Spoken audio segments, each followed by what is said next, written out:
Vous arrive-t-il d'être submergé par vos émotions, de surréagir face à une situation que vous vivez mal? Surréagir par la violence physique ou verbale, ou surréagir en vous effondrant ou en fondant en larmes sans que vous ne puissiez rien y faire? Restez avec moi pour découvrir comment arriver à mieux gérer vos émotions de façon concrète et comment développer votre intelligence émotionnelle à travers des exercices pratiques visant à fluidifier vos émotions. N'oubliez pas de vous abonner pour ne pas manquer nos prochains contenus. Bonjour, je suis Isabelle, la fondatrice des Galeries du Mieux-être, la première plateforme en ligne qui vous permet de trouver le thérapeute qui vous convient sans sortir de chez vous puisque toutes les consultations se passent en ligne. Vous pouvez même prendre un rendez-vous d'appel découverte avec le thérapeute que vous avez choisi avant de lui payer la consultation pour voir comment il pourra vous aider dans votre cas particulier. Pourquoi a-t-on des émotions? Est-ce que notre créateur se serait trompé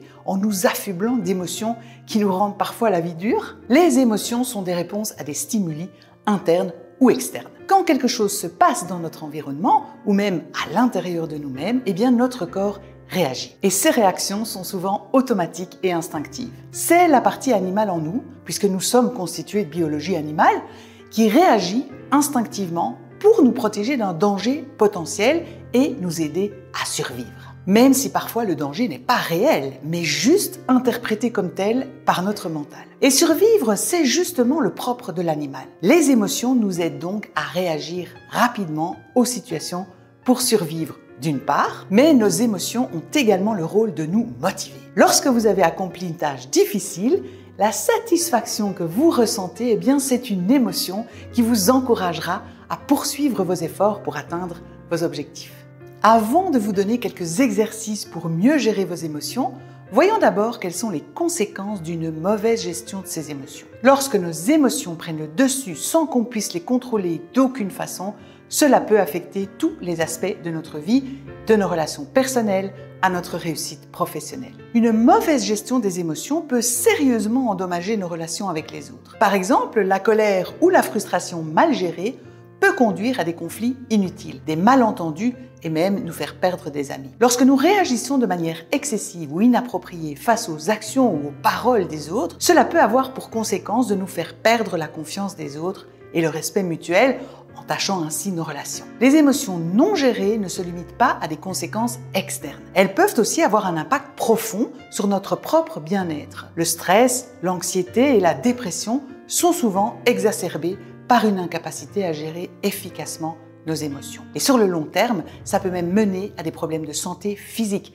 tels que des maladies cardiaques, des troubles du sommeil et une diminution de l'immunité. Mais cela peut aussi avoir des répercussions sur notre vie professionnelle. L'incapacité à gérer ses émotions peut nuire à la qualité de notre travail et à notre capacité à travailler en équipe, par exemple. Une mauvaise gestion des réactions émotionnelles peut aussi entraîner une diminution de la productivité, des erreurs importantes et même des conflits avec les collègues ou les supérieurs. Cela peut limiter les opportunités de carrière, affecter votre réputation professionnelle et réduire votre satisfaction au travail. En outre, sur un plan plus personnel, ne pas savoir gérer ses émotions peut entraver votre développement personnel. Ça peut vous empêcher de réaliser votre plein potentiel et de prendre des décisions éclairées et de poursuivre vos objectifs à long terme. Une mauvaise gestion émotionnelle peut vous rendre moins flexible face aux changements et aux obstacles de la vie, réduisant ainsi votre capacité à grandir et à évoluer en tant qu'individu. Gérer nos émotions ne signifie pas de les supprimer ou les ignorer, mais plutôt apprendre à les reconnaître, les identifier, les comprendre et les exprimer de manière constructive. La première étape pour mieux gérer vos émotions est de les identifier et de les nommer clairement. Alors ça peut sembler simple, mais en réalité, beaucoup d'entre nous ont de grosses difficultés à nommer ce qu'ils ressentent vraiment. Et faites le test en essayant de faire une liste de 25 émotions qu'il vous est déjà arrivé de ressentir. Vous verrez, quand on n'a pas l'habitude de nommer ses émotions, eh bien on manque de vocabulaire. Mais je vous invite à aller chercher au dictionnaire des synonymes des émotions ou ressentis que vous avez réussi à lister pour agrandir votre liste et avoir une belle liste à votre disposition. Et je vous invite donc à tenir un journal émotionnel. Chaque jour, prenez un moment pour noter les émotions que vous avez ressenties dans différentes situations de la journée. Notez non seulement l'émotion principale, mais aussi les circonstances qui l'ont déclenchée. Ça peut vous aider à détecter des motifs et des déclencheurs spécifiques à vos réactions émotionnelles. Une fois que vous avez commencé à identifier régulièrement vos émotions, l'étape suivante, c'est de les analyser. Demandez-vous pourquoi vous ressentez ces émotions. Qu'est-ce qui les déclenche exactement? Est-ce qu'il y a un schéma récurrent que vous pouvez observer? Cette analyse peut souvent révéler des liens entre vos réactions émotionnelles et certaines expériences passées ou croyances personnelles. En comprenant mieux l'origine de vos émotions, vous pourrez commencer à travailler sur des réponses plus adaptées et moins impulsives. La troisième étape est d'apprendre à exprimer vos émotions de manière appropriée et constructive. Il est essentiel de communiquer votre ressenti sans agressivité. Par exemple, si vous êtes en colère, au lieu de laisser cette colère éclater de manière destructive, essayez de formuler votre ressenti calmement. Exprimez-vous sans accuser l'autre et sans jugement. Utilisez des phrases comme « je me sens frustré par cette situation » ou « ça me rend triste quand ». Cette approche, en fait, vous permet non seulement de vous exprimer clairement, mais aussi de faciliter une meilleure compréhension et réponse de la part des autres. Bien évidemment, vous pouvez aussi vous faire accompagner par un professionnel, comme un praticien des galeries du mieux-être, pour vous aider à mieux gérer vos émotions au lieu de vous laisser submerger par elles. N'hésitez pas d'ailleurs à aller consulter le site des galeries du mieux-être, le lien est dans la description, pour découvrir tous les accompagnements de nos praticiens. Maintenant, passons à des exercices pratiques qui peuvent vous aider à développer votre intelligence émotionnelle au quotidien. Ces exercices sont conçus pour renforcer votre capacité